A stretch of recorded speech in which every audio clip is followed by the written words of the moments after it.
Um, Welcome to the new folks on board to the orientation, and then welcome all the seasoned folks that have gone through this training before. I'm just excited to be able to welcome everybody to this, and with our new LMPN program, this is our second year of having this program. Last year was our first year, and we had a lot of the counties join on, and this year we have, I'm going to say, the majority of the state, not all yet, but the majority of the state is now in this program. So it's very exciting. We're moving in that upward trajectory. And so I'm just glad that I got to be here and talk with you all in the beginning. And I hope you all have a great hour and a half listening to this orientation. There's some great presentations coming up, and it's going to be very exciting to hear from some of the seasoned folks and some of the newer folks on their experiences with the program. So thank you all for joining. I'm going to just turn it back on over to Jeannie.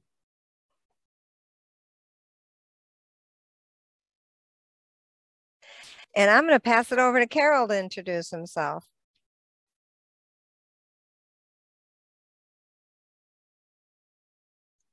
Hello, everybody. I guess I didn't know I was going to introduce myself.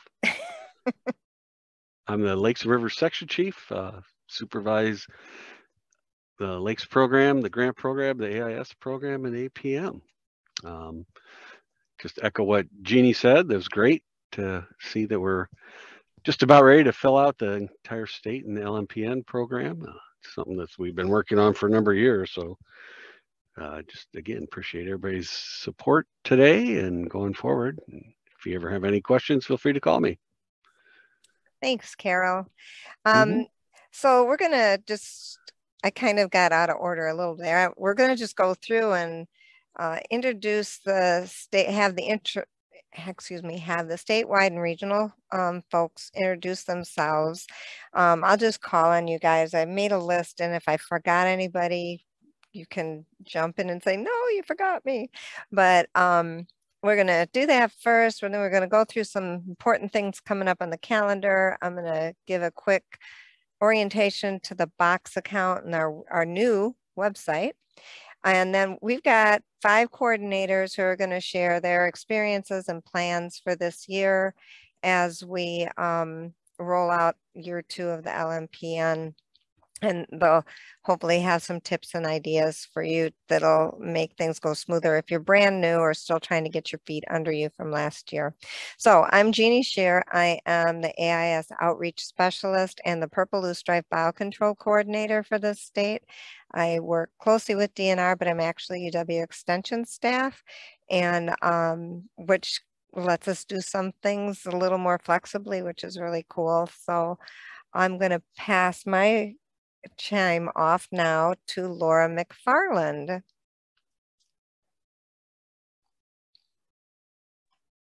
I did not actually check to see if you're in here yet, Laura. Oh, I don't see Laura yet. So Sarah, can you go ahead and introduce yourself? Laura's in here. Oh, I'm sorry. Yeah.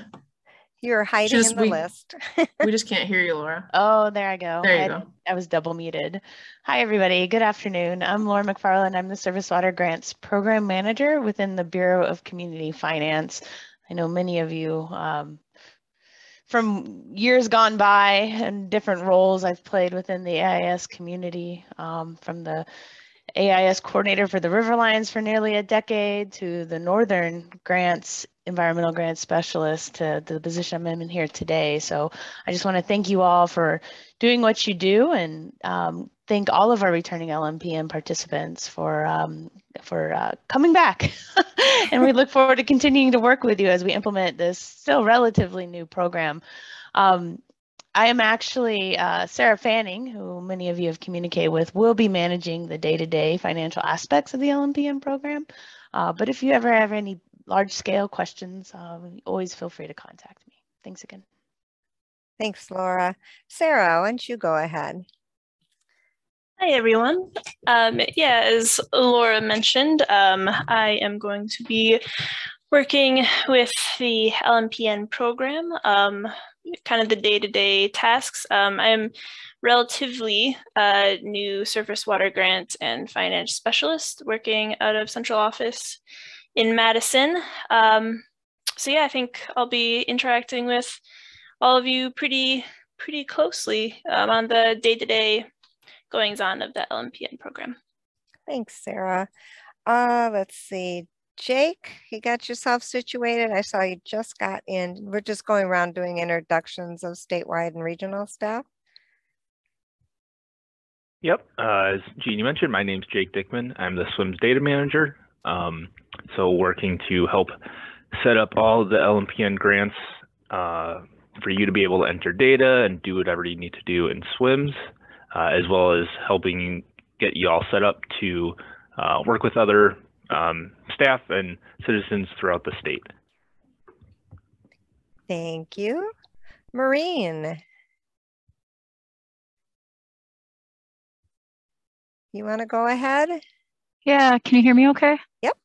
Okay, good. I'm Maureen Kelso, formerly Ferry. I'm the statewide aquatic invasive species monitoring lead, so I give guidance to the DNR staff on lake streams and wetlands and the citizen programs. I've been in this position since 2013, but I actually started with AIS in 2008, and I think I predated Chris Hammerla, who gave reference to Ted Ritter. I was a county coordinator in Florence County in 2008. And I agree that Ted Ritter was like a wealth of knowledge, and I learned from him. A little bit crabby for for those who knew him. But it's great to like learn from each other. I've learned through like my counterparts throughout the state, and then like all of you, I continue to. So happy to be here today. Thanks, Maureen. Michelle. Yeah, good afternoon, everyone. I'm Michelle Nalt. I'm our statewide lakes and reservoir ecologist, and I'm responsible for helping to provide some guidance and technical support to both our internal DNR staff as well as our external partners on a wide variety of different lake and reservoir management topics. Been working since 2006 with the DNR, previously as a lakes research scientist, and then also an aquatic invasive species monitoring specialist. So a lot of my background is kind of in aquatic plant ecology research and invasive species management, a lot with plants like Eurasian water milfoil. So happy to meet you all. Thanks, Michelle. Allie. Hi, everybody. It's Allison McCulloch. I'm the Lakes and Rivers team leader. I work out of Madison, Wisconsin, and I work with the Lake Leaders Program. I work with the Lakes Partnership, but I also administer the broader $6.5 million surface water grant program under which the LMPN network kind of sits. I had a pretty heavy hand in the initial program design and rollout. And while, you know, we have a great set of leadership folks on board as we now move into our second year, I'm still, you know, very kind of keyed into ideas for program improvement, program development. So if you ever have any questions or any ideas of, you know, places we could expand some of the sub-programs within the larger grant program or the LMPN, I'd love to hear it. Thanks, everybody. For getting us to where we are. I really kind of like look back on the last 2 years, and it's lovely. It's nice to work with you all. Thanks. Thanks, Allie. Matt.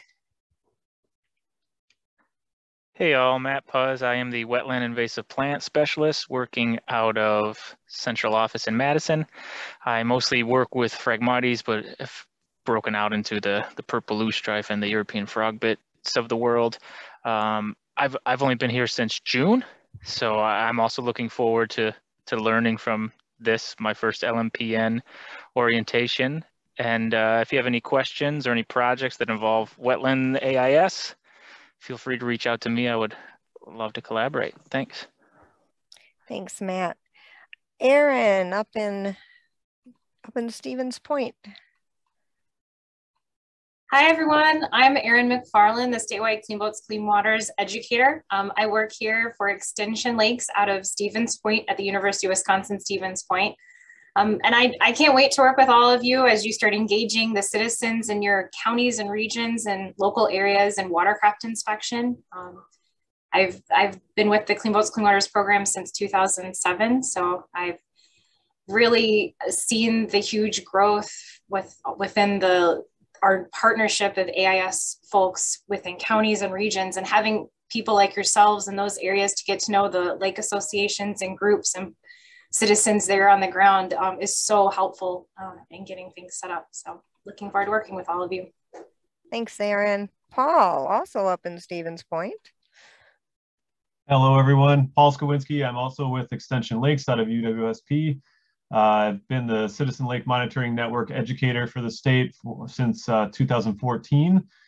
I started in AIS in 2004 when the Clean Boats, Clean Waters program really started getting started in Wisconsin. I was working for Sea Grant, doing watercraft inspections along the Great Lakes shoreline.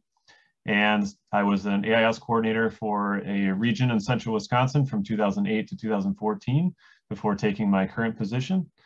You will be in contact with me regarding Citizen Lake monitoring and also a snapshot day I'm involved in, and a lot of different topics related to aquatic plants and aquatic invasive species. So I'll probably run into you at the Lakes and Rivers Convention in April, or the aquatic plant training going on in June at Kemp Station in Woodruff. So I look forward to meeting many of you this year. Thank you. Paul. Thank you. Now, I think I got all the statewide people. I apologize if I missed someone. We'll get back to you. I want to go give the regional DNR AS coordinators a chance to introduce themselves. So how about Amanda first? Hey everybody, Amanda Smith here in Green Bay, and I'm the Northeast Region Aquatic Invasive Species Coordinator. Thanks. Alex Sell. Good afternoon, everybody. My name is Alex Sell. I'm the Northwest Wisconsin Aquatic Invasive Species Coordinator. I cover 11 counties, and I work out of the Ashland office. Thank you. Patrick. Hey, good afternoon, everyone. Patrick Swula. I'm the Southeast Region AIS Coordinator out of Plymouth. Pretty new employee to the DNR. I just started at the end of October, but looking forward to working with everyone in Southeast Region and across the state. Thank you. Shelby. Hi, everyone. I'm Shelby Adler. I'm the Regional AIS Coordinator for the South Central and Southwestern area of the state, stationed out of Fitchburg. And I previously covered just a smaller area in South Central Wisconsin. So this year, I'm really excited to get to work with and get to know the LMPN coordinators in my new expanded region. That'll be fun. Tyler.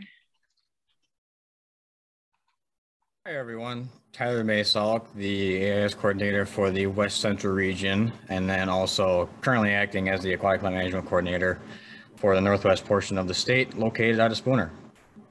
Thank you. Emily, Maureen just pointed out I missed you.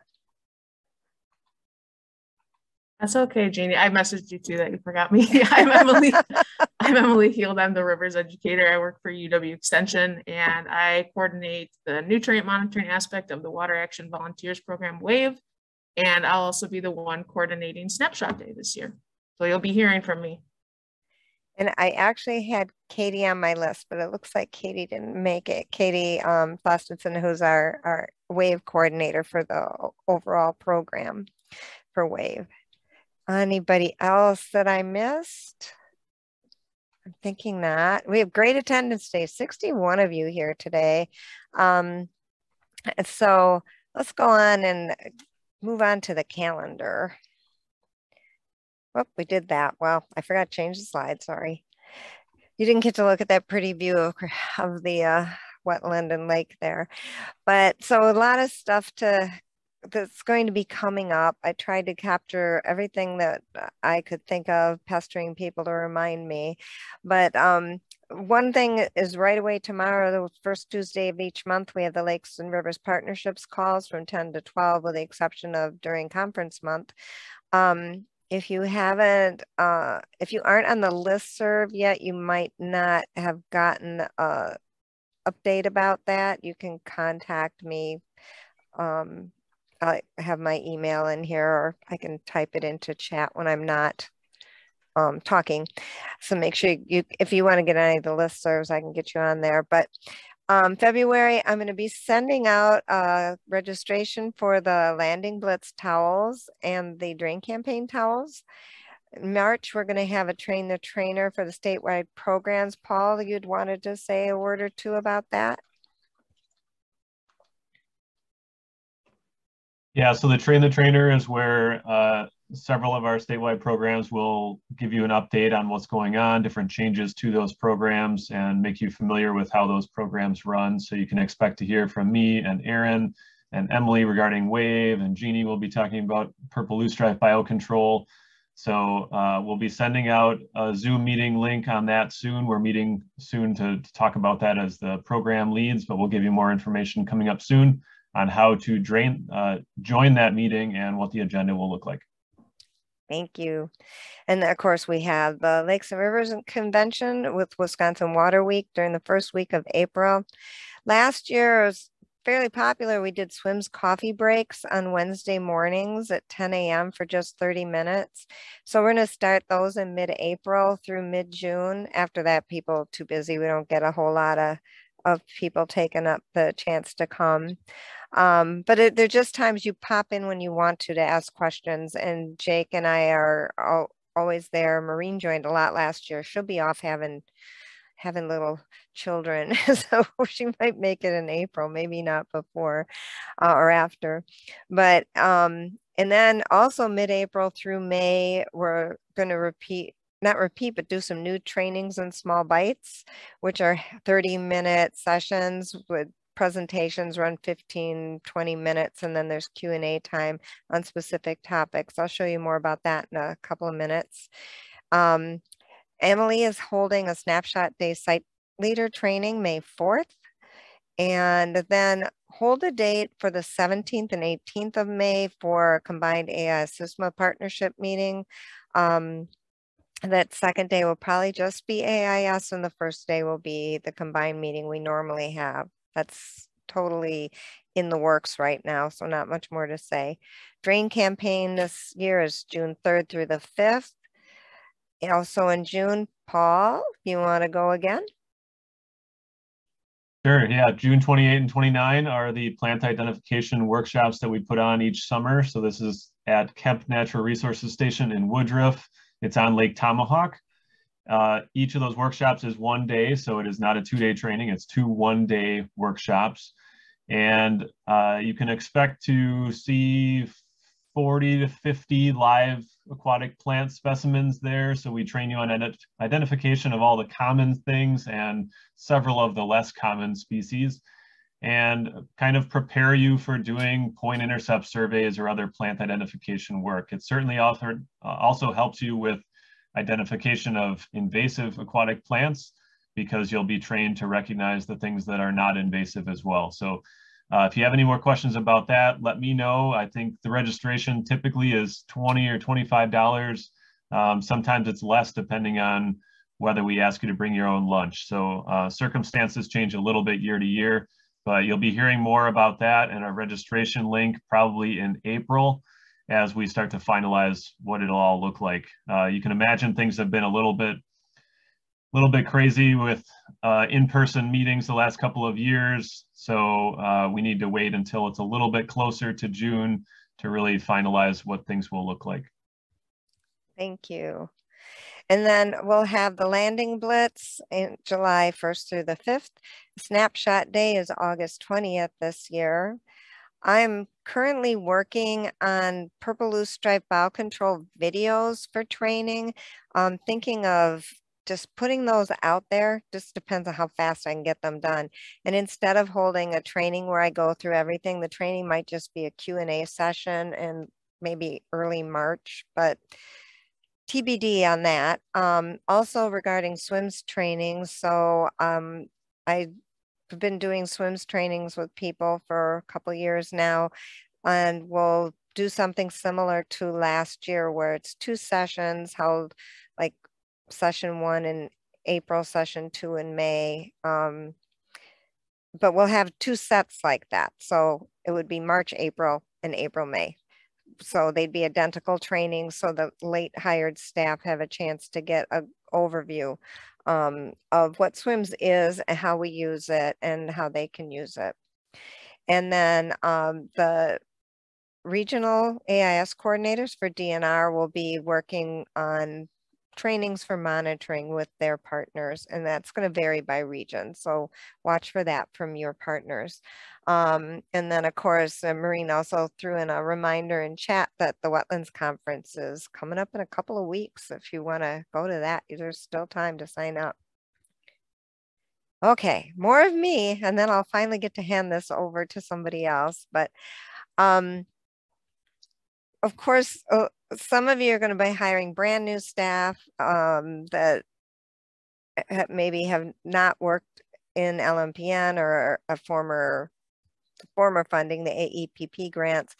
And so it's great to like have some places you can go for help, especially when it's hard to reach other people, or if you're working, maybe you have a more isolated situation where you're working in your county.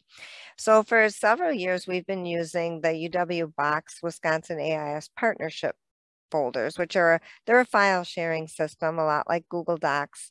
And last year, we started using something we call the AIS LMPN Toolbox, which is a lot of the basics that you really need to get your hands on fast when you're learning, as well as when you just need to, like, where's the contact sheet? I can't remember how to get a hold of so-and-so, that kind of thing. But we're going to look at this a little more, so I'm not going to read through that list. But what I finally, after wanting to for about 3.5 years, what I finally was able to do this year was get us a website. So I'm going to see if I can get it over here and just drag it onto the screen.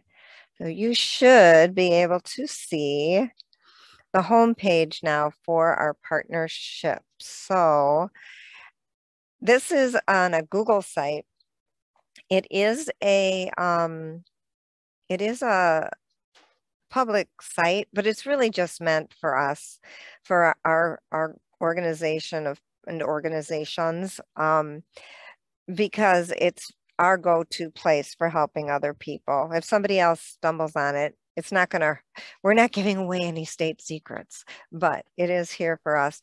And a lot of it comes directly from the box, and I use a lot of box links in it. So for example, on the first page here, we have a link to the management plan, which when it's working properly, which it appears to be, will take you right to the management plan. And there you can download it. You're actually in box once you hit that link, or you can open up the PDF. You have those options. So this is the tool that guides our work. And I've already told Amy that we will have a small bites on this, and she has graciously offered to do it, a small bite training on it. So also we have a calendar on here. I've actually meant to get in here early because a couple of dates have changed that I need to get off or adjust on here. But these dates, again, it's primarily for us. So if you want to see where our orientation is, there it is. If you zip on through to June, there's the drain campaign and landing blitz.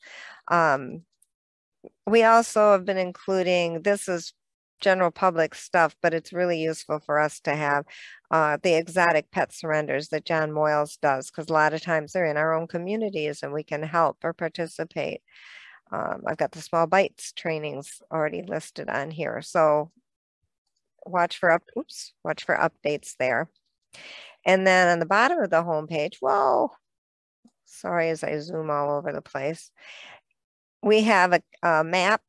The icons are not specific to where you are. There's more like central points in your county.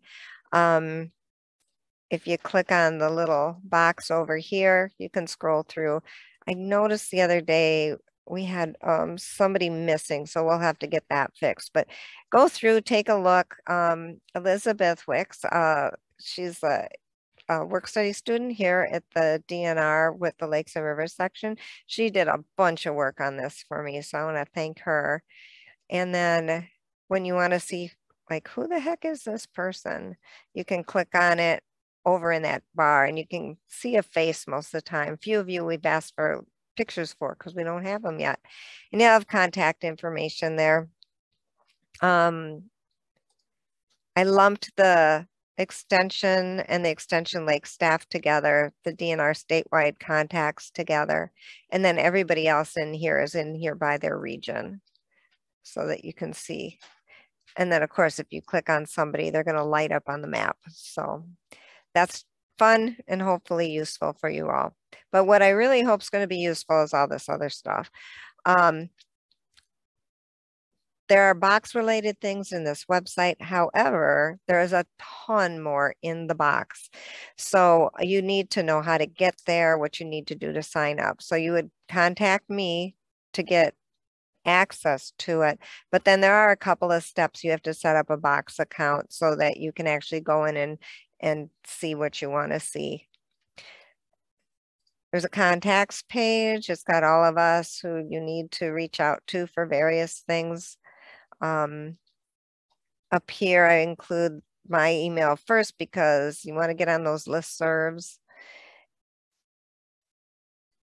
Here for the LMPN grant program, it's simply a link to the Toolbox so that you can go in there and then the program guide rather than trying to get it all onto here. And that is one that is used a lot, the LMPN grant program folder in the Toolbox. It probably gets more hits than anything else. And then there's several other pages here for the different outreach activities we do. And for all those small bite trainings that we did last year, they're all in here. The only one that's not in here is one I did on NR40 because it was very interactive. So I encourage you to spend some time looking at these, and then when we do some other ones, we will add them into this. And I'm going to keep adding things, and as you guys get ideas to add more things, that'll be great. I will happily do it. Now I'm going to drag over the box itself. So like I said, it's a file sharing system. If you want to get these in order, because the first time you sign in, they probably won't be, just like any other files on your computer, you click on the heading twice and you'll get them into alphabetical order. This first folder, this is just, excuse me, a list of what you might find in all of the folders that are in the overall box. I need to update that, but it's pretty close right now. It's easy to maneuver with your back arrow or clicking on the headings. Here's the toolbox. And it's called a start folder. So when you put it in alphabetical order, it would be at the top. And this is where some of those handy basic things come from. Then there's lots of other things. So we've got, whoops, let's get all the way back. Photos. We just have a whole slew of photos. Many of these folders have a half dozen to 20 folders, 20 under them, like the AIS species. You have all kinds of photos, so you can take from that. I noticed this is another extremely popular one. I get these weird little big sister notifications when somebody's inbox, and this one is searched a lot, and that's great. That's why they're there, because you can download those and use them for things you're working on, for newsletters or whatever. We've got get back here. Things on monitoring, old meeting materials. So if you want to go back, there's like for our last meeting, the recordings are on a Word document, so you can get to the links to those recordings. All the different programs. We've got a lot of things in here I have not gotten onto the website yet. So that's all things you'll want to go in and look for. One of the things I missed on this that I wanted to point out was swim setup, because everybody's going to have partners that you know, or have staff that need to be set up in swims. So here's your quick cheat sheet on what you need to do in order to get people into swims. So it's all right there on our spreadsheet. And then I didn't look, did we get the links in? Awesome. I see we've got, yes. So the links to both of these are in the chat so that you can get at them. Okay, I'm gonna close those. And then last, for myself, I want to mention again that we've got these listservs. We have multiple listservs. The one that gets the most use is the one for the AS partners and staff, the Wisconsin LMPN listserv. And then we're, you know, multiple people send out on that. I try to lump things together, but sometimes one item is just so big, it's easier to send it. So if you think you're on the listserv for the AS partners and you haven't gotten at least 2 emails in a week, you probably need to check with me and make sure that something weird didn't happen or that it's being stopped by a firewall on your end. There's also the Lakes and Rivers Partnership listserv. That one right now, what goes out a lot on that, of course, is going to be the Lakes Convention, but also the agenda for the monthly meetings online or on Zoom. And then I have one for the biocontrol folks. And if you're doing biocontrol as part of your LMPN grant, I'll put you on this list because I'll write those a little differently than I will because there's a lot of volunteers that are also on that. But I'll also share that. I'll go ahead and share that in our regular listserv. I'll just try not to do it by itself, you know, try to lump it in with some other things to cut down on email. And then Erin has a listserv for Clean Boats, Clean Waters, and Paul also has one for the Citizen Lake Monitoring Network. So get a hold of us and get the news. Hey, Jeannie, I'll just step in and say that the LMPN listserv and the Lakes and Rivers listserv are both within mine. So the general email to both of those is already in my listserv. If you're on Jeannie's LMPN or Lakes and Rivers listservs, you'll automatically get the Citizen Lake Monitoring emails also. Oh, that's how you had that set up. I didn't realize. Okay, cool. Thank you. Mm-hmm. All right, so I'm going to take a break from all my talking and give your ears a break. And we're going to get to probably what a lot of you will be more interested in than anything is hearing from your partners. And we are right on schedule. So I think we should be okay with having some Q&A time at the end too. But in the meantime, anything that's already been brought up, feel free to put it in chat and we'll keep an eye on that and maybe answer in chat too. So Chris Acey, I've got you up first. Do you want me to stop sharing and let you share your own screen? That would be great. All righty. You should be able to do it. Perfect. All right. So wanted to introduce myself. My name is Chris Acey. I am a regional aquatic invasive species coordinator with a local nonprofit in Appleton called the Fox-Wolf Watershed Alliance. I'm going to pull this up and have this information on the screen while I'm talking so you can both see it and hear me talking about it. Was asked today to give a brief presentation on kind of how we run things for invasive species coordination. I think one of the main things I hope you'll take away from today is that there's lots of different ways different folks are running the invasive species program, but the way that this Lake and Monitoring and Protection Network system really helps is to make sure we're all doing similar projects across different regions. So for us at Fox-Wolf, like I mentioned, we're a small nonprofit. We, if you remember filling out your LMPN applications, you had the choice of either receiving the funds as a county or receiving or designating somebody else to receive the funds and doing that work. And that's what we're doing at Fox-Wolf, is we are the designated agent for 5 counties in Northeast Wisconsin. And that's Brown, Calumet, Fond du Lac, Outagamie, and Winnebago counties. Our focus is all outreach, education, and prevention. We're doing the activities in the LMPN, but really that's how we kind of brand our program when we're talking with our counties. We've had a history of success with grant programs. Before this LMPN grant system started, there was a different grant fund called AEPP, which other folks today are going to talk about. So I'm just going to focus on the time that we've transitioned to working within the LMPN grants. We had a pilot in 2020, and then since then we've been part of the network in 2021 and 2022. So I'm going to talk about that experience a little bit. In 2020, we were approached by the DNR to pilot this new system. A lot at that point in time was, okay, how is this going to work? From instead of we have these grants that you have to fulfill certain requirements, but the activities within them could really be varied across the state.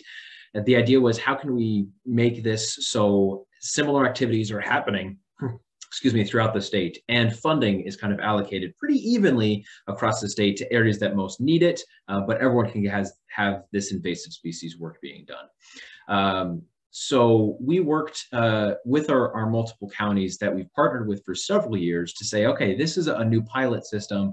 We want to go through the steps of this is how it's going to work in the future. So we contacted each of the counties and simply said, hey, is this something that you'd be interested in partnering with us on? We've been doing invasive species work in some of your counties for the past several years, but we're now at a great position to expand into a few more counties. So Brown and Outagamie counties were new partners when we switched to this funding system.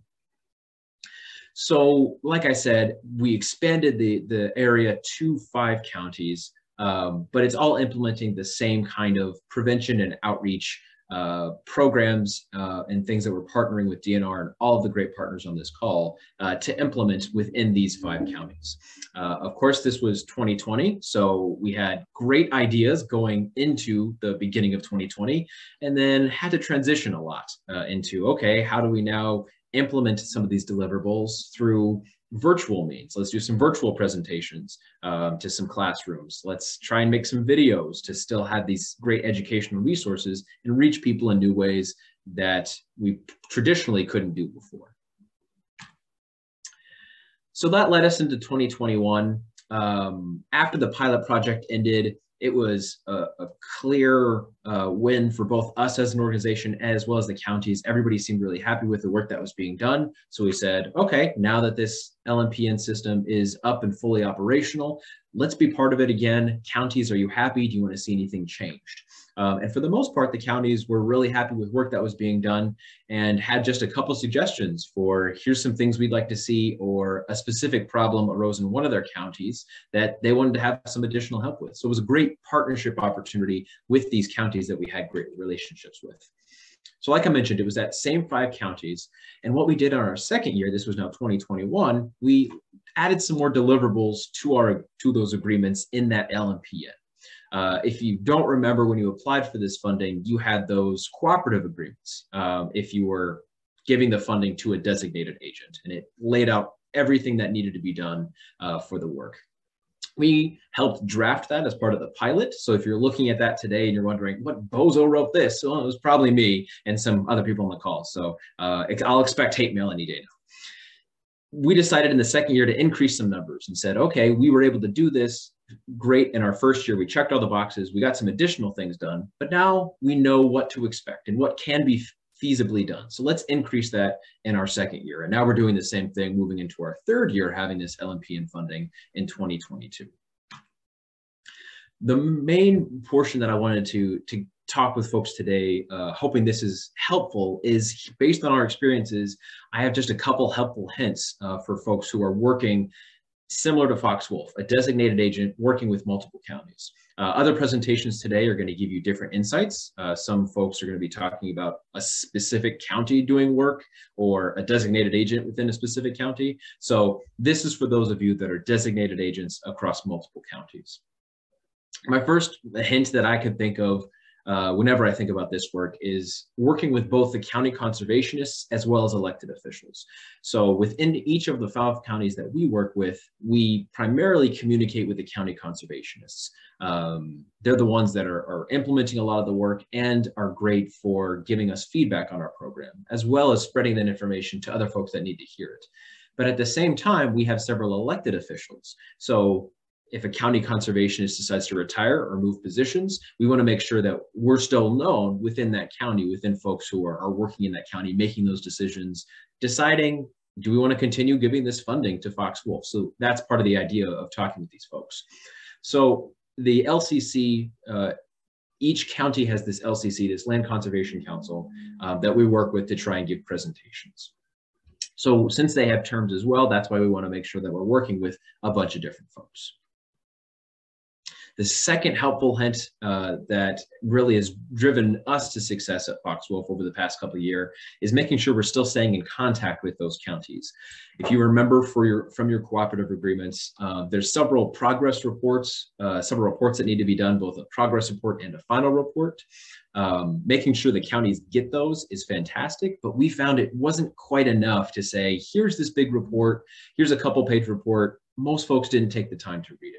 So we wanted to make sure that we were including them in other ways to show them, yes, this work is valuable and it's continuing to happen. So we constantly send out emails to our county conservationists and those LCCs, those elected folks at those counties, to say, here are some of the events that we have coming up, and we invite them to them so they know this is meant to be inclusive with those counties as well. And then we also just try and find ways to, lack of a better term, kind of all encompassing here, is to be memorable. We give presentations, of course, so they say they can connect invasive species work in our area and Chris Acey from Fox Wolf. They can connect the name to the face. But we also like sending out these program flyers on the right-hand side of your screen. We put these together. It's real simple to do and just give some of the highlights of over the past year, here's what worked, here's what that funding went to. And this went a long way to show in a quick and easy step what's being done with invasive species in that 5-county region.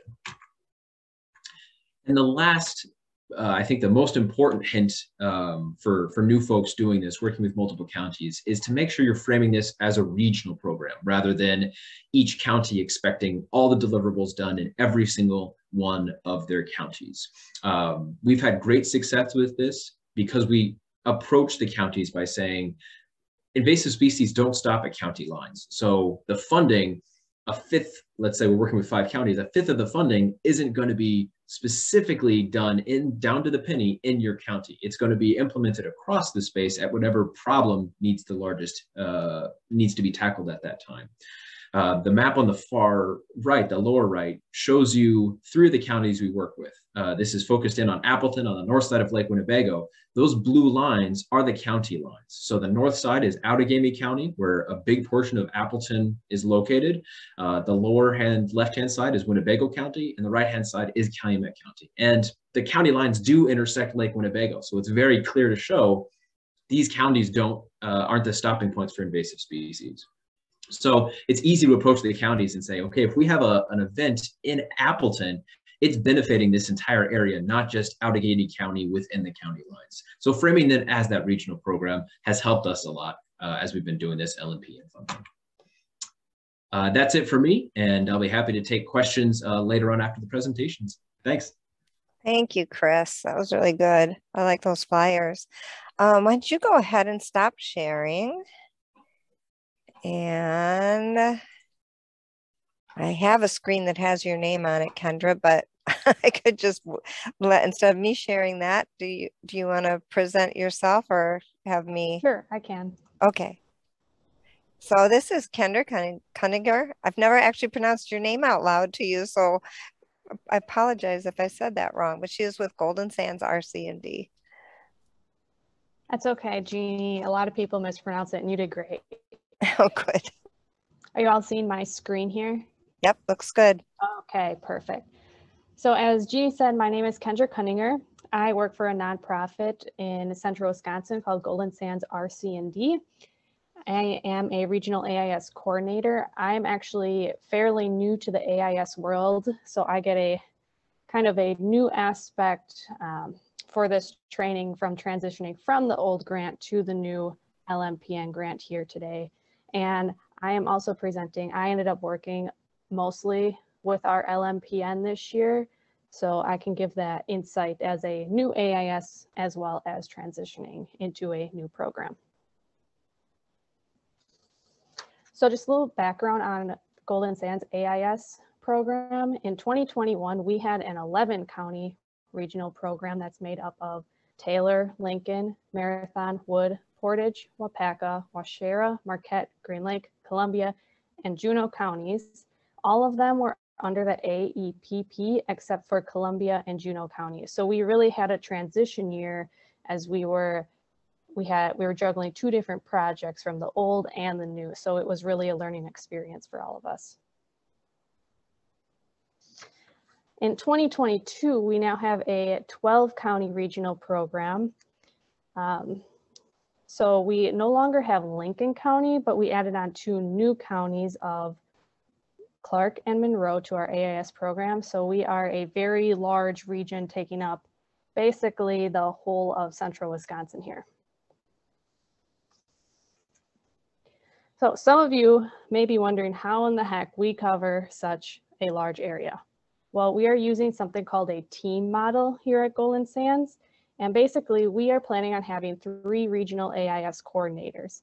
And then we split this region up into 3 different sections. Right now we have 2 regional AIS coordinators, Chris Hammerla and myself. Chris covers Taylor, Marathon, Portage, and Wapaka counties. I will be covering Clark, Wood, Juneau, and Monroe counties. And then our 3rd AIS staff that we are looking to hire will be covering Waushara, Green Lake, Marquette, and Columbia counties. And why we did this is we want to have someone as the main point of contact for each of these counties, basically to be in charge, so to say. And we want to do this for the fact of ease of communication, because we don't want someone from the county or a lake group emailing me about purple loosestrife one day, and then a couple days later they're emailing Chris, and we don't want that communication to get confused or fall through the cracks. So we chose to choose our specific counties based on our geographical locations. So we are that main point of contact for those county contacts, lake groups, DNR, and all the partners around the state. This does not mean that we specifically work only with those counties. We all still work together in all counties, but we are just that main point of contact again. And then we work together as a team and use each other's experience on different AIS issues, background experience to give the best possible service we can to each of our counties. So I want to focus on some key aspects changing from the old AEPP grant to our new LMPN grant. And the first one I want to focus on is grant reporting. A big requirement that was needed in AEPP was you needed match for this. We no longer need match for the LMPN, which is a big time saver when it comes to grant reporting time. A lot of the rest of it stays the same here, such as reporting your eligible expenses. And we used there's an LMPN template for grant reporting this year that's located in the box that Jeannie mentioned before. We used that and it was really straightforward, to the point, and easy for reporting purposes. I know Chris Acey mentioned this, but LMPN is not competitive, meaning the county and the designated agent agree that the funds will be accepted from the state, and then those funds can be awarded to either the county or designated agent, and no other entity can compete for those funds. And another change is that we receive 90% of the funds up front and receive the remaining 10% of the funds after grant reporting is complete. This is different from AEPP, where the majority of the funds was reimbursed after grant reporting. Another transition here is that LMPN is focused on outreach and education. So it's shifting what we do, but we're focused on detection, prevention, and monitoring. So that's really still the same focus that AEPP was, but now we're just trying to reach more people. So we're trying to make them aware of what AIS are, the ecological impacts they have, what they can do as a citizen, and what they can do if they have AIS in their lake or on their property. This next part might be different for some of you, but since we're working with such a large region, we essentially kept the language from that DNR template that Chris Acey helped write the same. Because every county is different, we wanted to keep that agreement broad, so we weren't focused on the same thing in all counties. For example, we have some new counties and they're interested in starting up a purple loosestrife program, biocontrol program. So we'll be conducting some monitoring and have communication with that, where we also have other counties that already have a purple loosestrife biocontrol established.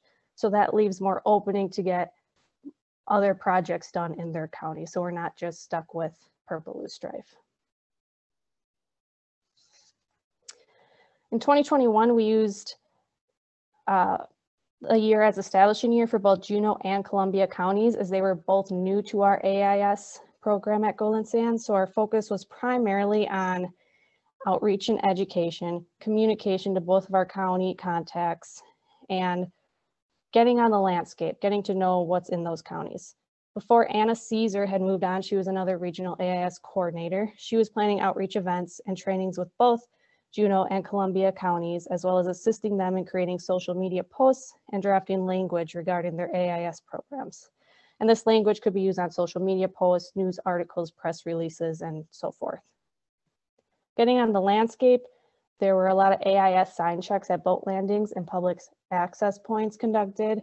There were a total of 41 locations between the two counties that we checked. We ended up replacing 15 signs and then noted 10 other locations that would be good for AIS signs to be put up.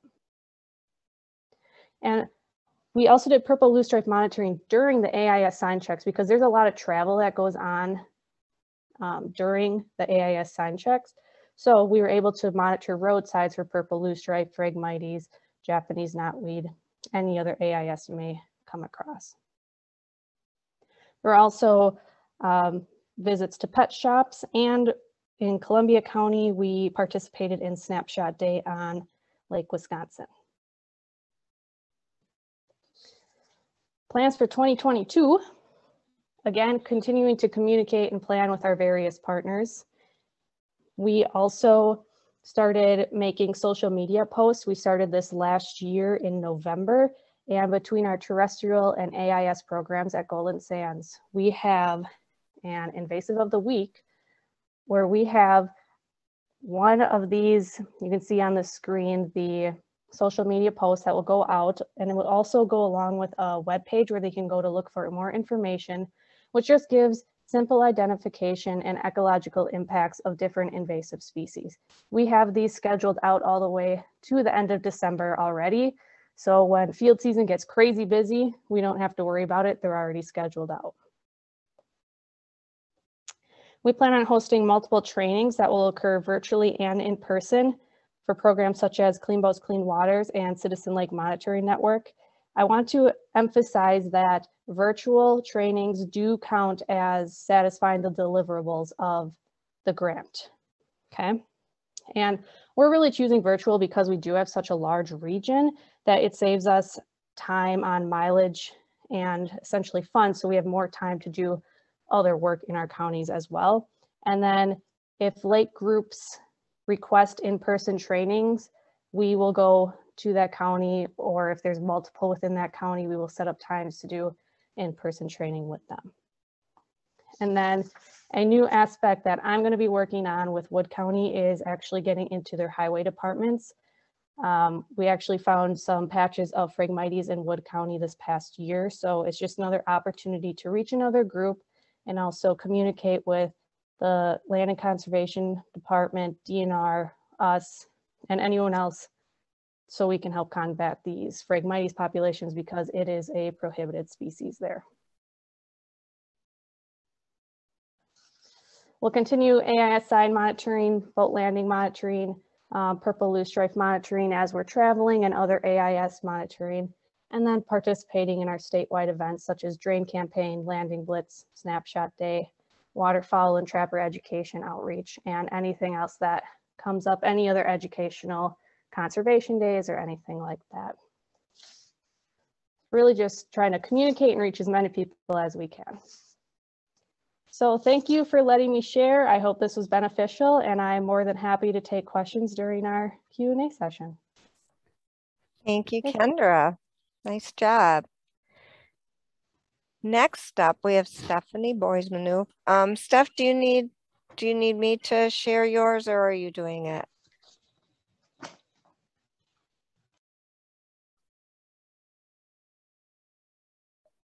Where did she go? Let's make sure we didn't lose her. Ah, there we go. She was working on sharing her screen. Welcome, Steph. You're still muted though if you're talking.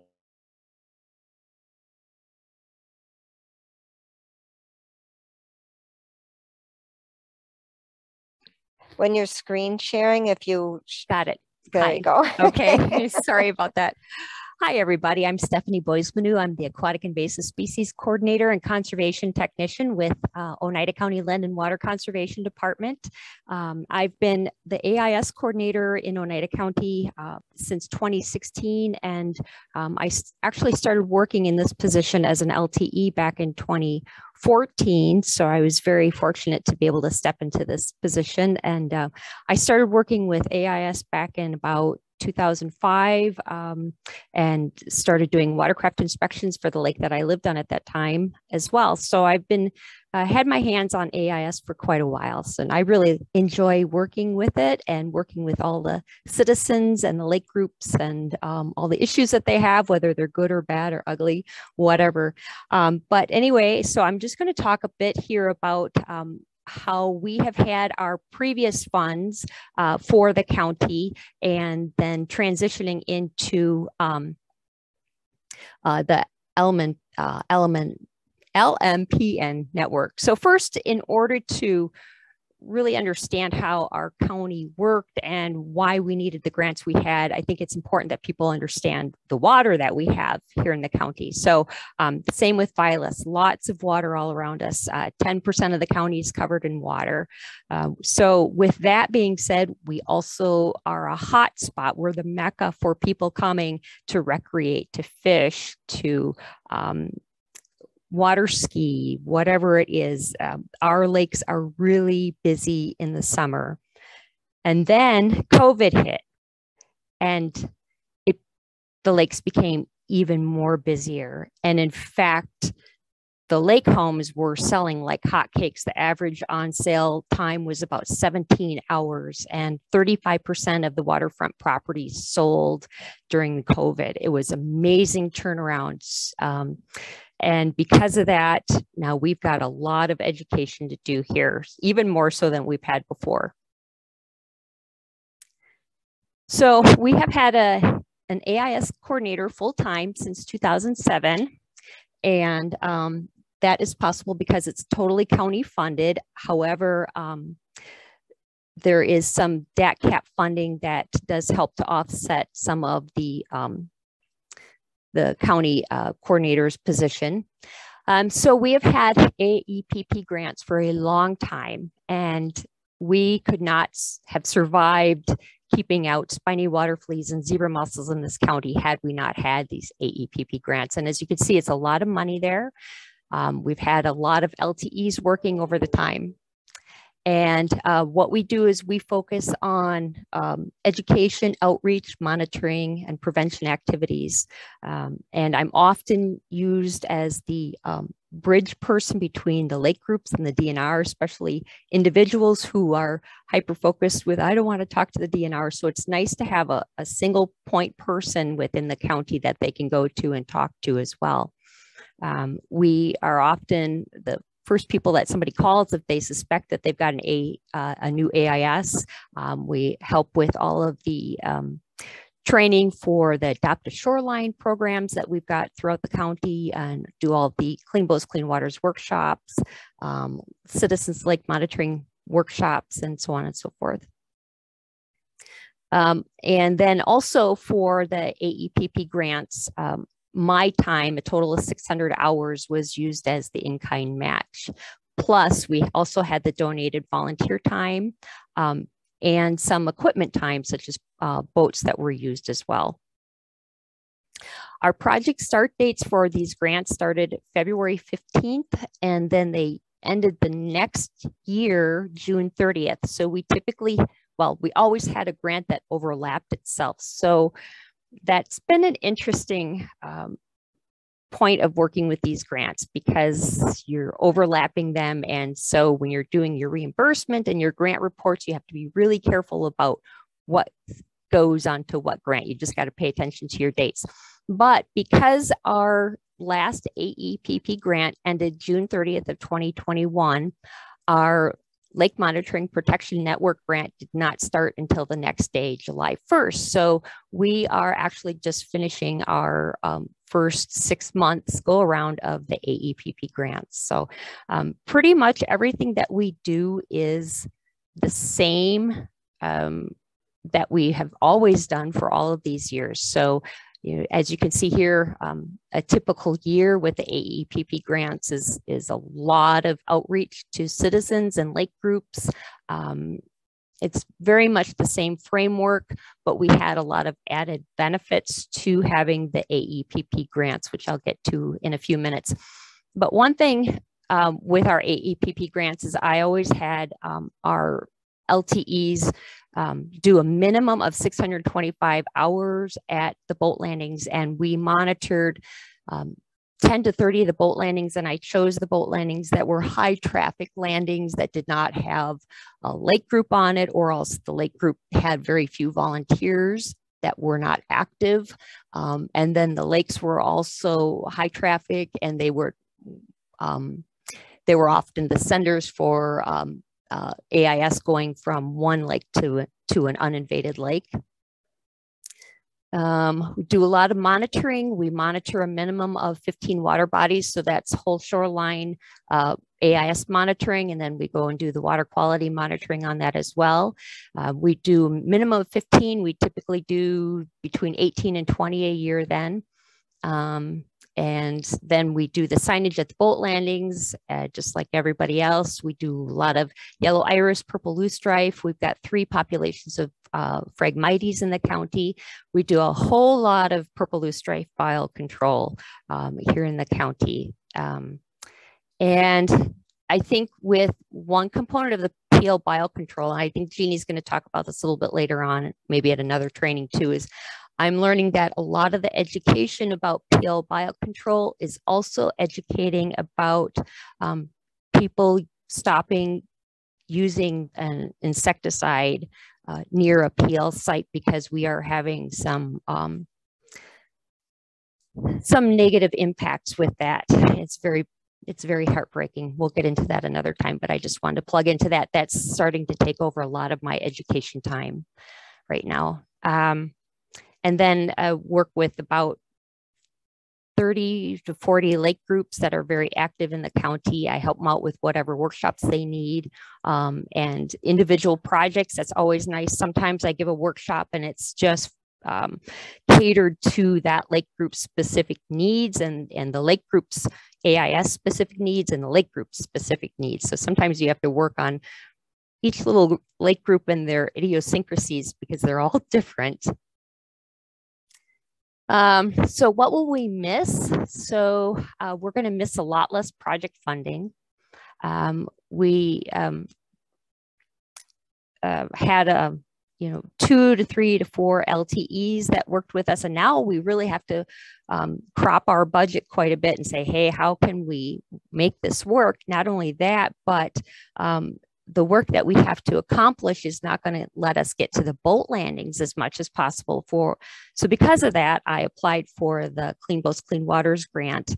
And then that is going to be staffing 3 LTEs on 6 water bodies. It's 8 boat landings on 6 water bodies. And then what I did with that is I chose the water bodies there again that had an AIS. They were high traffic boat landings and high traffic water bodies, busy boat landings, and they had curly leaf pondweed and Eurasian water milfoil on it. But then I also went a step beyond that and I said, you know what? Most of these are WVIC owned, which stands for Wisconsin Valley Improvement Corporation, and they own the dams that are on a lot of these water bodies. So I approached them about helping us to cover the county's share of the Clean Boats, Clean Waters grant, and they were all over that. In fact, they gave us our share of their share of the money last year, even before we had our grant accepted. So you guys might want to think about doing a Clean Boats, Clean Waters grant to help offset some of your work, and think about who can be a partner with that, such as Wisconsin Valley Improvement Corporation. So anyway, back to what will we be missing? I'm going to be missing a lot of our outreach program items that we had specialty made, custom made over the years. I know you can only give out so much AIS stuff, but these were hot items that we've come up with over the years in our department here. Oops, let me go back here. Here's kind of a look at some of them. The bracelets that were always hot with the students, and the lanyards are hot with all of the lake groups, and the tote bags were always helpful because every workshop that you go to, you've got a lot of outreach stuff that the people are going home with, and so it's just really handy to have that tote bag there available for them. And then of course they're always taking home that message. The pencils are always a hot item. And then something that we always did every year is, I'm going to go back to here, is we had our field days with the students. And so we had to pay for a bus rental. We didn't always, because sometimes the students walked to our field area. But then we also got to work with restoration sites and having the students actually help us remove invasives and then plant natives that I've grown from seedlings into those areas. So that's very helpful. So we're going to be shorthanded with some of our funds this year. So maybe next year I'll take a look at some other grants and see what maybe is out there to help us kind of get some of the stuff back in line here. So we have an invasive species poster contest that we have every spring, and that is to bring awareness to invasives, not just aquatic, but terrestrial and wetland invasives. It started here about 10, 11 years ago in Oneida County, and it was for kind of the North Woods region and the northern counties. And about 3 years ago, we opened it up to every 4th through 9th grade student in Wisconsin, whether it's homeschool, parochial school, whatever. So we've had great success with that. And because of that, we've always given out trophies, and we have all kinds of special prizes for the students. And they really love that. So the trophies in themselves are something we're not going to be able to afford anymore because we don't have those funds for that. So that's really going to be a shame. We're going to have to figure out some other things and get creative with that, but we will manage. So I just wanted to show you here some other grant considerations. So in the last 10 years, the AIS team has conducted a whole lot of hours at the landings, and it's been worth it because, like I said, we have been able to keep out zebra mussels, spiny water fleas, and other AIS. We've only got 12 of the NR40 AIS in Oneida County, and as far as getting new occurrences of Eurasian water milfoil in the lakes, they're pretty far and few between now. Last year we actually had one new occurrence in Three Lakes chain, and the year before we had a new occurrence, and otherwise there's always been like a couple of years gap. So that's of recent times actually. So it shows that we're doing the work. The grants have been doing the work, and the people have been doing the work. And I think that's really important. So how do you figure out your grants? You've just got to do a whole lot of number crunching. If you're going to apply for a Clean Boats, Clean Waters grants, like I said, you got to figure out what water bodies you want to to cover, and then figure out your total amount that you want to have the grant become. And then you've got to just start playing with numbers. And that's what I did here. So how many days a week do I want somebody to work? How many hours? What's their pay scale going to be? So on and so forth. So you just got to kind of play with all of that, then those numbers till you come up with something that fits your needs. Oh, please feel free to use these numbers here too if you want, because I've already got, as you can see, Social Security and Workman's Comp already figured out. So a lot of people have been tapping into that. So then here's a look at this year, what we're going to be doing. So I'm going to have 2 LTEs that are going to be covered under the Lakes Monitoring Protection Network grant. And one of our LTEs is going to be returning for the 7th summer. She's a first grade teacher who lives nearby. So that's wonderful having her. So that's obviously a lot less time training that I have to do. She can just step right into the projects. And then we'll be hiring another LTE. So they're going to be full-time for the whole summer. And then the 3 Clean Boats, Clean Water LTEs. One of them, as you can see there, is only going to be 16 hours a week, 2 days a week. And I did that because I've got a couple of volunteers, people who already do Clean Boats, Clean Waters, who are retirees and have expressed interest in, hey, I don't mind going out on a Saturday and Sunday and doing watercraft inspections, but I don't want to work during the week. So that's why I put that extra little 2 days a week in there. It's kind of for those people. So I think that's going to work out really well. And then this is just a description here of our Northwoods invasive species poster contest. So like I said, every 4th through 8th grader wins a first, second, third place prize. Plus we have best slogan. We get a lot of posters in. So as you can see, in 2017, we received 466 posters from 36 classes, ranging from 22 different schools located in 10 counties. The number went up in 2018 and 2019, and then COVID hit, and boom, the numbers went down the last 2 years, and we've been doing things then online, and that's worked okay, but we're going to start getting back into in person for the judging and for having posters here, the actual real posters here. So it's been a big deal, this poster contest throughout Oneida County. And not only that, but I spend a lot of my springtime in these classrooms with every 4th and 5th grader, talking to them about AIS, getting them ready for poster, helping them to get ready for their posters. And then in the later spring, right before school goes out, I take these kids out into the field where we'll do a day on the water, and they get to learn how to do SECI and DO and search for invasive plants along the shoreline and help with restoration. And we often have them have another station where it's a public relations, where they get to make a really cool video about some public relations AIS presentation. It's a lot of fun anyway.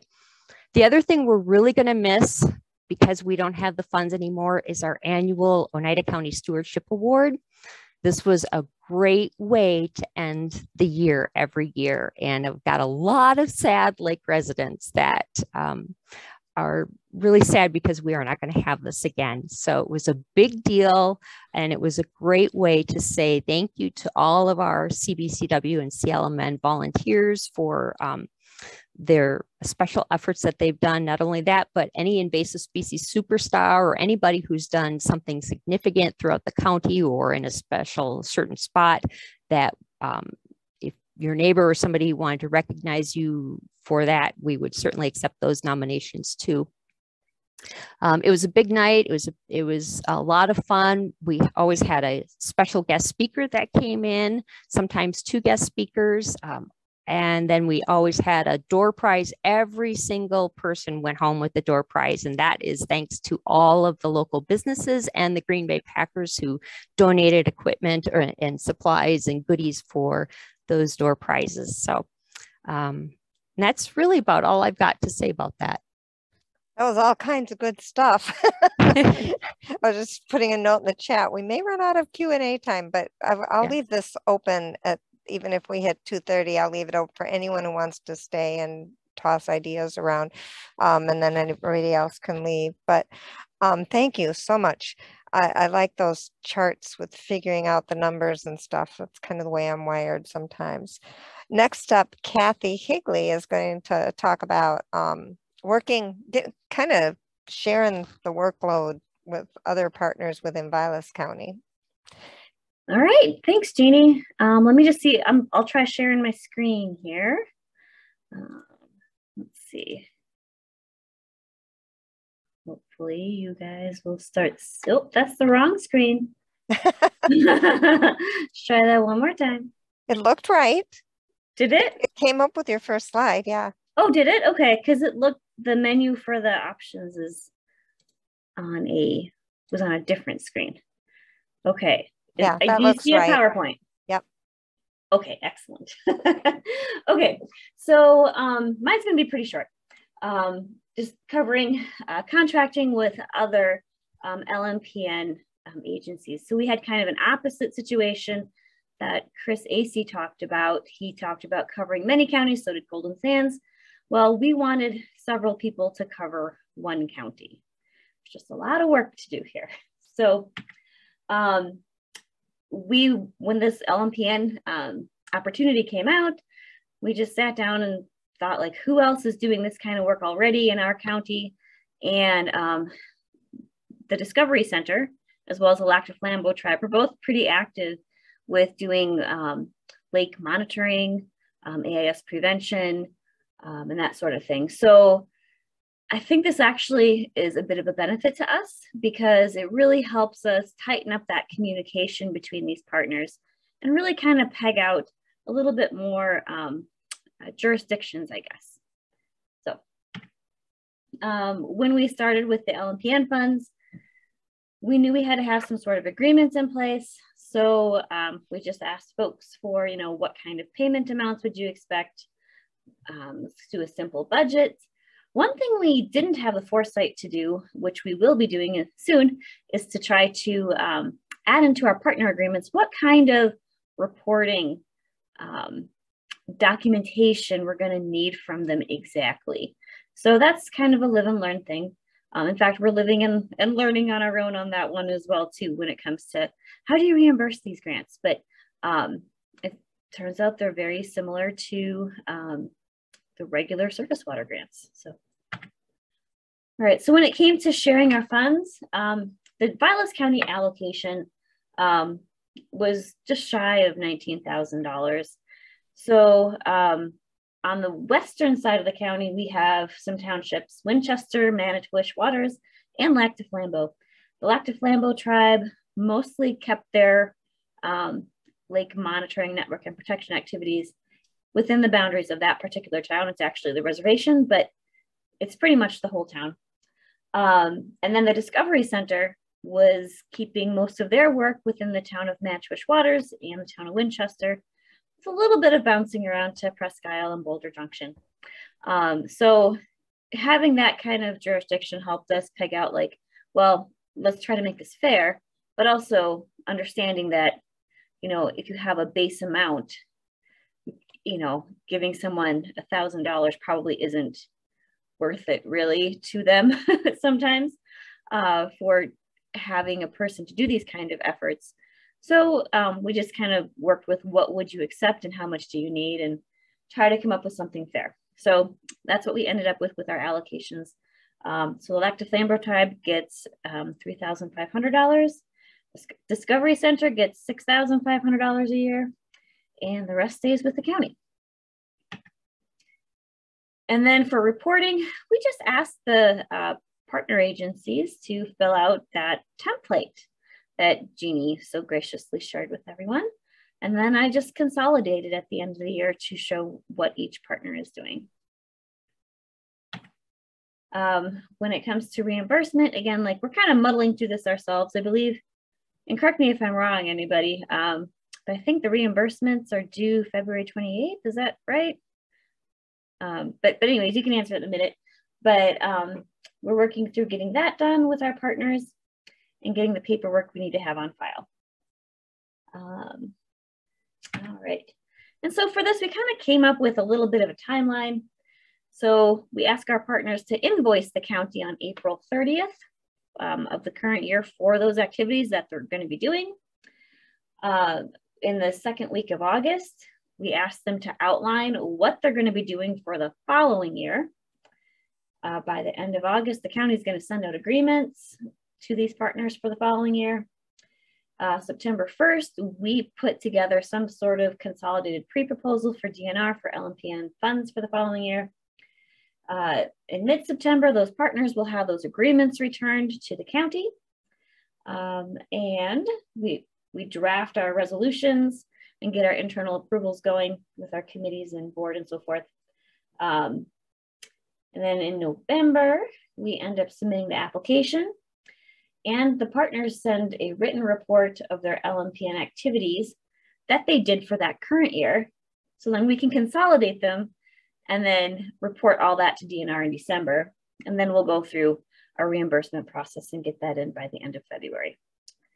So that's kind of all I put together. We do a lot of cool stuff too, though. And I know they do. But that was just kind of an overview of how we ended up working with the funds. Yeah, well, great. Thank you. Because that's other people may want to try those options too. Thank you. Yeah. Next up, we have another Kathy Cooper. Kathy, are you able to share your screen, or do you need, oh, it looks like you can. Good, it's working. Okay. Yeah, mine is not as sophisticated as everybody. I don't know if I can get the whole, there we go. I don't know if it's gonna go. As long as we can hear you and see you, it's all good. Okay. Can you see the screen? Yeah. Okay. So we're a little different than all these other counties. Last year was our first year in doing the program, the Lake Monitoring Protection Network grant. We've been working in the past few years with Southwest Badger RC&D on our AIS work. For those of you who may or not know, we're in southwestern Wisconsin. We have one man-made lake, a couple of backwater sloughs along the Wisconsin River, and everything else are streams, wetlands, and rivers. So we don't have lakes. And we don't have a tremendous amount of boat landings. But we worked with Southwest Badger. Our big project was, we did a 3-year rapid response grant on a Japanese knotweed population in about a mile stretch of one of our creeks.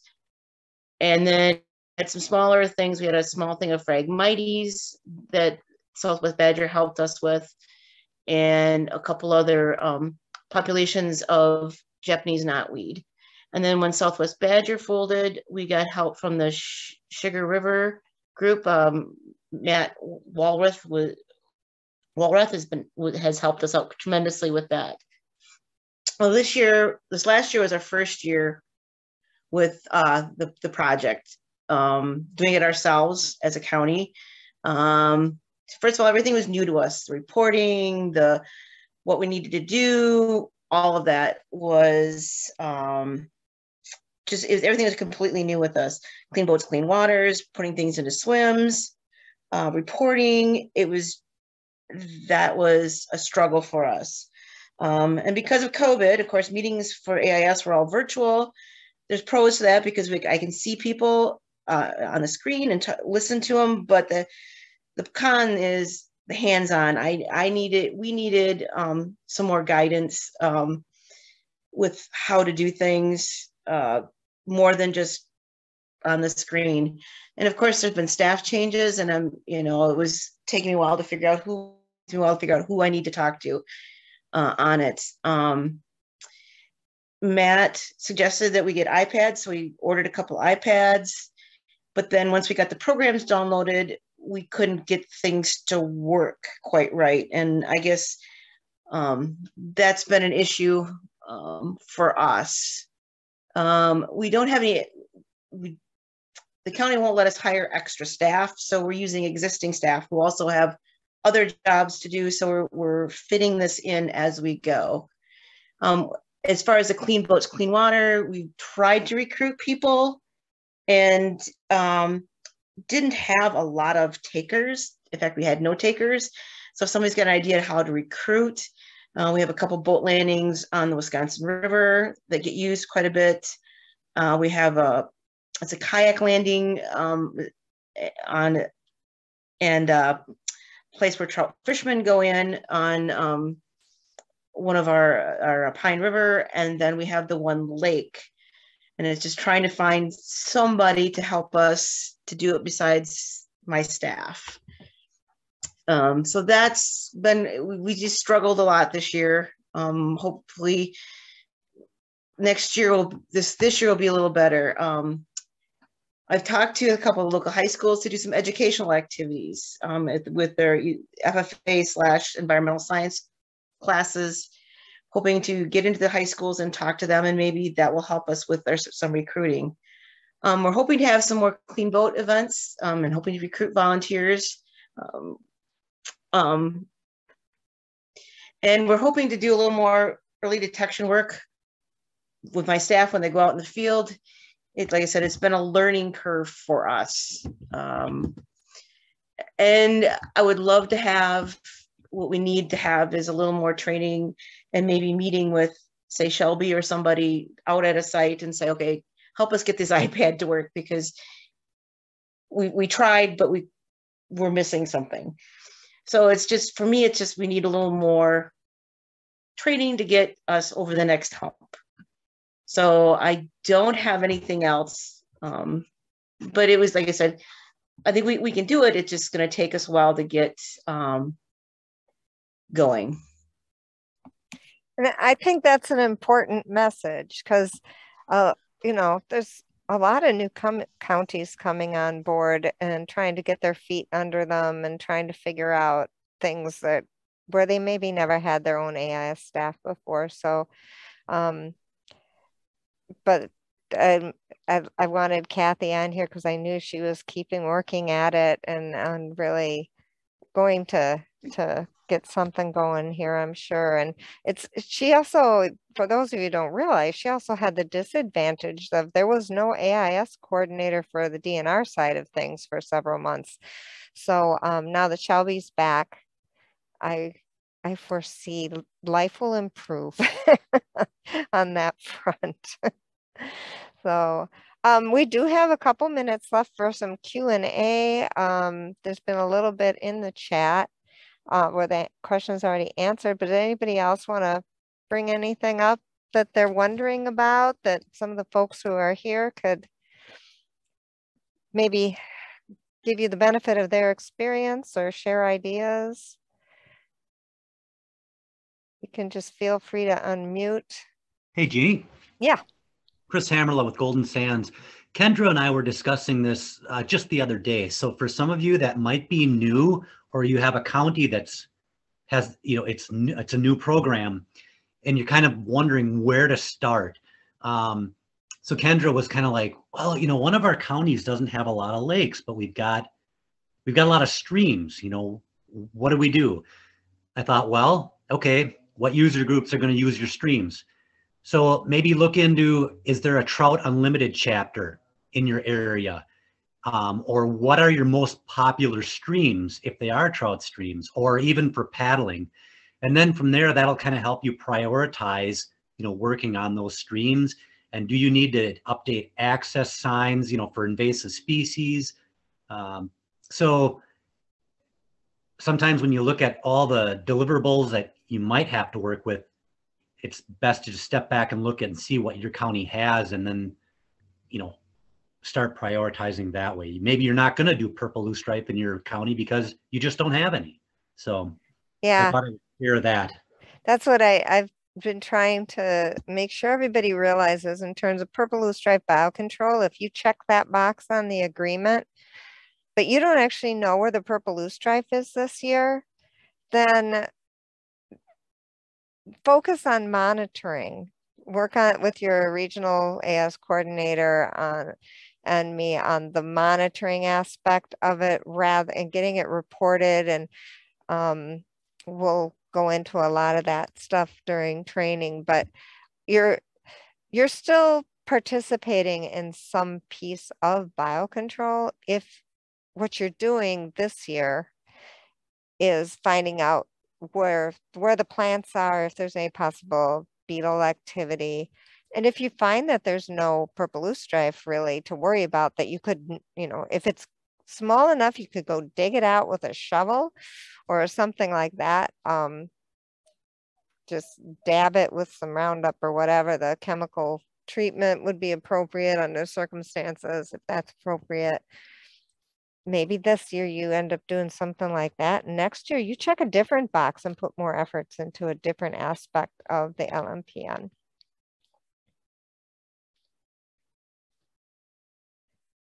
Do we have anything else? A lot of it's going to be based on what your county or counties actually need.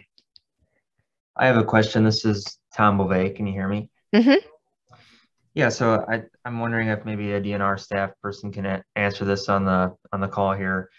I'm wondering about the advance payments, when the timeline for that is going to happen. I'd like to start advertising for our position here, but the county would obviously like to have those funds in-house before we do that. Sarah, do you have an answer to that? Or if Laura's still on?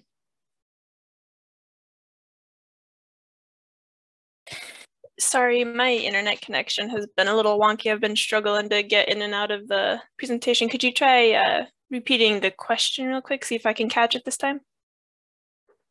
Sure. I'm wondering when the advance payment timeline is going to kind of happen. I'd like to start advertising for our position here, but the county would like to have those funds in-house before I do so. Yes, so all grant agreements that have been returned, I've gone through the process of getting the purchase order set up. And once that's all processed, I'll be able to go ahead and actually get those advance payments out. A good chunk of them have already gone out. It's just a matter of, which grant agreements came in first and which ones were able to have the go ahead to get those advance payments out. So every grant agreement that I have currently received is in the process, if it hasn't already been sent out, of getting process so that I can get them sent out. And to that end too, I am still waiting on a few grant agreements to get back to me. So if there's anyone on the call that knows that they haven't gotten that grant agreement to me yet, let this be a quick reminder to get that emailed over to me. Thank you. Do we have any other questions?